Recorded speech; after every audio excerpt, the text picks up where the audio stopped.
అందరికీ నమస్కారం. మన ఆధ్యాత్మిక భక్తి మార్గం ఛానల్కి స్వాగతం. ఈరోజు 25/9/2025 గురువారము.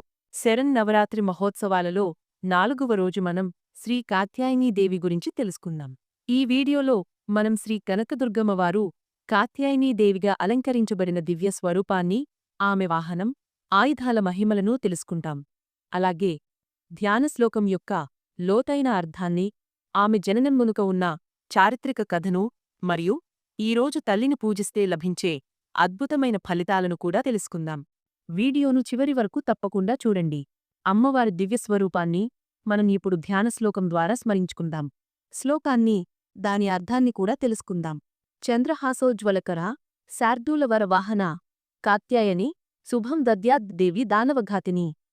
దివ్య కాంతితో వెలిగే చంద్రహాసం వంటి ప్రకాశవంతమైన ఖడ్గాన్ని ధరించి ఉగ్రరూపంతో పులిపై ఆసీనురాలైన ఓ కాత్యాయనీదేవి, దుష్టరాక్షసులను సంహరించి లోకాలకు శాంతిని ప్రసాదించు తల్లి.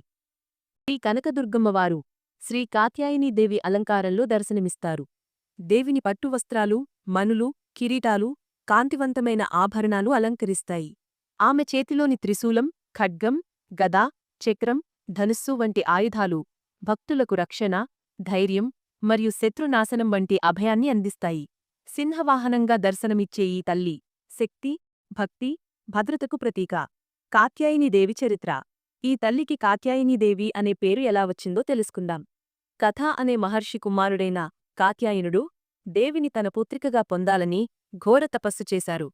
ఆయన తపస్సుకు మెచ్చి దేవి ఆ మహర్షికి పుత్రికగా జన్మించింది. కాత్యాయన మహర్షి పుత్రిక కావడం వల్లనే ఆమెకు ఈ పేరు స్థిరపడింది. లోకకంటకులైన రాక్షసులను అంతమొందించడానికి ముక్కోటి దేవతలు, త్రిమూర్తులు సైతం తమ శక్తులను ప్రసాదించగా ఆ శక్తితోనే ఆమె లోకాలకు శాంతిని చేకూర్చింది. శ్రీ కాత్యాయనీదేవి భక్తుల పాలిట కల్పవల్లి. ఆ తల్లిని భక్తితో ఆరాధించడం వలన చతుర్విధ పురుషార్థాలు సిద్ధిస్తాయి. రోగములు, శోకములు, భయాలు నశిస్తాయి. ఆయురారోగ్యాలు, సుఖసంతోషాలు భక్తుల ఇంట వర్ధిల్లుతాయి. శ్రీ కాత్యాయనీదేవి ఆశీస్సులు మనందరిపై ఉండాలని కోరుకుందాం. ఈ వీడియో మీకు నచ్చినట్లయితే తప్పకుండా లైక్ చేయండి. మీ స్నేహితులు మరియు కుటుంబ సభ్యులతో షేర్ చేయండి. ఇలాంటి మరిన్ని ఆధ్యాత్మిక విషయాల కోసం మన ఛానల్కి సబ్స్క్రైబ్ చేసుకోండి. ఓం కాత్యాయనై నమః.